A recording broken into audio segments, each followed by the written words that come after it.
Hi friends, നമുക്കിന്നൊരു trouser pant തയ്ച്ചു നോക്കാം. നമുക്ക് ഷോർട്ട് ടോപ്പിൻ്റെ ഒക്കെ പെയർ ചെയ്യാൻ പറ്റുന്ന ഒരു പാൻറ്റാണിത്. അതിനായി ക്ലോത്ത് ഇവിടെ 4ആയി മടക്കി വെച്ചിട്ടുണ്ട്. ഇനി ഇതിൽ നമുക്ക് മെഷർമെൻ്റ് എല്ലാം മാർക്ക് ചെയ്ത് കൊടുക്കാം. ആദ്യം നമുക്ക് ഇതിൻ്റെ അരികെ ഒന്ന് ലെവൽ ചെയ്ത് കൊടുക്കാം. നമ്മൾ ഈ പാൻറ്റ് എലാസ്റ്റിക്കാണ് ഉപയോഗിക്കുന്നത്. അതുകൊണ്ട് തന്നെ 2 ഇഞ്ച് എലാസ്റ്റിക് മടക്കി തയ്ക്കുന്നതിന് വേണ്ടി നമുക്ക് മാർക്ക് ചെയ്ത് കൊടുക്കാം. ഇനി നമുക്ക് ലെങ്ത്ത് മാർക്ക് ചെയ്യാം. എലാസ്റ്റിക് ഉൾപ്പെടെ നിങ്ങൾക്ക് എത്ര ആണോ വേണ്ടുന്നത് അതിവിടെ മാർക്ക് ചെയ്ത് കൊടുക്കാം. ഞാനിവിടെ 34.5 ഇഞ്ച് മാർക്ക് ചെയ്യുന്നുണ്ട്. ഇനി അതൊന്ന് ലെവൽ ചെയ്ത് കൊടുക്കാം. ഇനി നമുക്കിത് മടക്കി തയ്ക്കുന്നതിന് വേണ്ടി 2 ഇഞ്ച് മാർക്ക് ചെയ്ത് കൊടുക്കാം. ഇനി നമുക്ക് വേസ്റ്റ് മാർക്ക് ചെയ്യാം.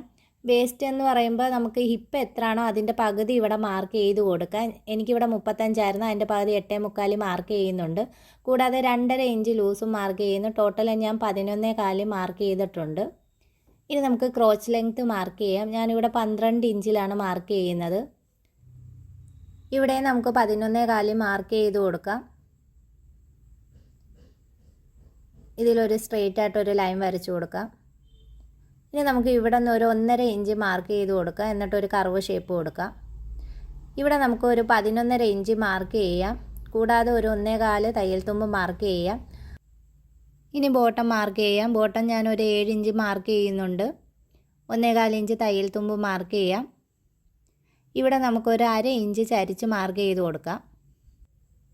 ഇതൊന്ന് ഷേപ്പായി വരച്ചു കൊടുക്കാം. ഇത്രയേ ഉള്ളൂ പാൻറ്റിൻ്റെ മാർക്കിങ്. ഇനി നമുക്കിതൊന്ന് കട്ട് ചെയ്തെടുക്കാം. കട്ട് ചെയ്ത് ഇനി സ്റ്റിച്ച് ചെയ്യാം.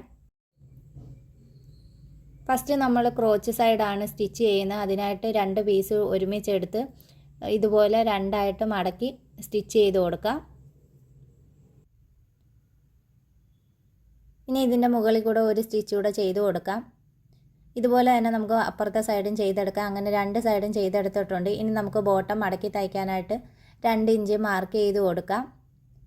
അപ്പുറത്തെ സൈഡ് ഇതുപോലെ ചെയ്തതിന് ശേഷം നമ്മൾ 1 ഇഞ്ച് വീതിയിലുള്ളൊരു ക്യാൻവാസ് മുറിച്ചെടുത്തിട്ടുണ്ട്. ഇത് ഈ 2 ഇഞ്ചിൻ്റെ അകത്ത് വെച്ചുകൊണ്ട് നമുക്ക് ഇപ്പുറത്തെ സൈഡ് മടക്കി കൊണ്ട് ഒരു സ്റ്റിച്ച് ചെയ്ത് കൊടുക്കാം.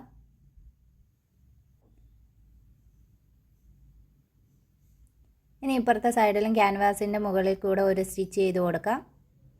എന്നിട്ട് നമുക്കിതൊന്ന് മടക്കി സ്റ്റിച്ച് ചെയ്ത് കൊടുക്കാം. നല്ല ഫിനിഷിങ് കിട്ടിയിട്ടുണ്ട്. ഇതുപോലെ തന്നെ നമുക്ക് മറ്റേ പീസും ചെയ്തെടുക്കാം. അങ്ങനെ 2 പീസ് നമ്മൾ ചെയ്തെടുത്തിട്ടുണ്ട്. ഇനി ഇതിൻ്റെ അരികൊന്ന് അടിച്ചു കൊടുക്കാം. അതിനായിട്ട് നമുക്ക് ഇവിടെ ഒരു 1.25 ഇഞ്ച് നമ്മുടെ തയ്യൽ തുമ്പ് മാർക്ക് ചെയ്ത് കൊടുക്കാം. അങ്ങനെ നമ്മൾ 2 സൈഡിൽ മാർക്ക് ചെയ്ത് കൊടുത്തിട്ടുണ്ട്. ഇത് നമുക്കിനി സ്റ്റിച്ച് ചെയ്തെടുക്കാം. ഇങ്ങനെ സ്റ്റിച്ച് ചെയ്ത് ഇതിൻ്റെ സെൻറ്ററിൽ കൊണ്ടുവന്ന് കെട്ടിയിട്ട് നിർത്തണം. ഇതുപോലെ തന്നെ അപ്പുറത്തെ സൈഡും സ്റ്റിച്ച് ചെയ്ത് സെൻറ്ററിൽ കൊണ്ട് കെട്ടിയിട്ട് നിർത്തണം. ഇങ്ങനെ ചെയ്യുമ്പോഴത്തേക്ക് ക്രോച്ചിൻ്റെ അടുത്തുള്ള ചുളുക്കുകളൊക്കെ മാറിക്കിട്ട് നല്ല ഫിനിഷിങ്ങിൽ തന്നെ ആ ക്രോച്ചിൻ്റെ ആ എൻഡിങ് ഏരിയ കിട്ടും. അപ്പം നിങ്ങളിതൊന്ന് ട്രൈ ചെയ്ത് നോക്കാത്തവരൊന്ന് ട്രൈ ചെയ്ത് നോക്കണേ. എന്നിട്ട് നമുക്ക് ഇതിൻ്റെ ഇപ്പുറത്തൂടെ ഒരു സ്റ്റിച്ച് കൂടെ ചെയ്ത് കൊടുക്കാം.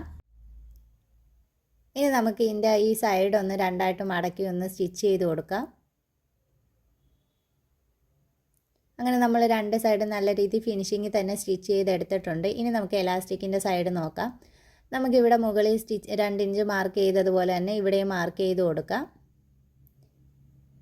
എന്നിട്ട് നമുക്ക് ഇതിൻ്റെ മുകളിൽ ഒരു 1/4 ഇഞ്ചിൽ നമുക്കൊന്ന് മടക്കി സ്റ്റിച്ച് ചെയ്ത് കൊടുക്കാം. അങ്ങനെ നമ്മൾ ഫുൾ റൗണ്ട് സ്റ്റിച്ച് ചെയ്തെടുത്തിട്ടുണ്ട്. ഇനി നമുക്ക് 2 ഇഞ്ചിൻ്റെ അടുത്തുനിന്ന് മടക്കി എലാസ്റ്റിക് വെക്കുന്ന ഭാഗം ഒന്ന് മടക്കി സ്റ്റിച്ച് ചെയ്ത് കൊടുക്കാം. ഒരു ഇലാസ്റ്റിക് കയറ്റാനായിട്ട് ഒരു കുറച്ച് ഗ്യാപ്പ് വിട്ട് വേണം ഇത് സ്റ്റിച്ച് ചെയ്തെടുക്കാൻ. അങ്ങനെ നമ്മളിവിടെ സ്റ്റിച്ച് ചെയ്തെടുത്തിട്ടുണ്ട്. ഇനി നമുക്ക് ഈ ഗ്യാപ്പിൽ കൂടെ നമുക്ക് എലാസ്റ്റിക് വെച്ച് കൊടുക്കണം. അതിന് നിങ്ങൾക്ക് എത്രയാണോ നിങ്ങളുടെ ആവശ്യത്തിനുള്ള എലാസ്റ്റിക് അത് നിങ്ങൾ കട്ട് ചെയ്തെടുക്കണം. എന്നിട്ട് നമുക്ക് ഈ ഗ്യാപ്പിൽ കൂടെ എലാസ്റ്റിക് കയറ്റി കൊടുക്കാം.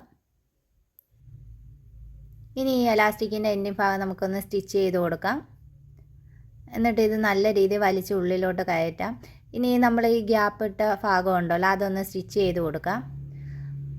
അപ്പോൾ ഇത്രയേ ഉള്ളൂ. ഇതാണ് നമ്മുടെ പാൻറ്റ്. അപ്പോൾ വീഡിയോ ഇഷ്ടപ്പെട്ടാൽ ലൈക്ക് ചെയ്യാനും ഷെയർ ചെയ്യാനും സബ്സ്ക്രൈബ് ചെയ്യാനും മറക്കല്ലേ. ഇനി ഇതുപോലുള്ള പുതിയ വീഡിയോസുകൾ ഞാൻ ഇടുന്നതായിരിക്കും. അപ്പോൾ നമുക്കിനി അടുത്ത വീഡിയോയിൽ കാണാം.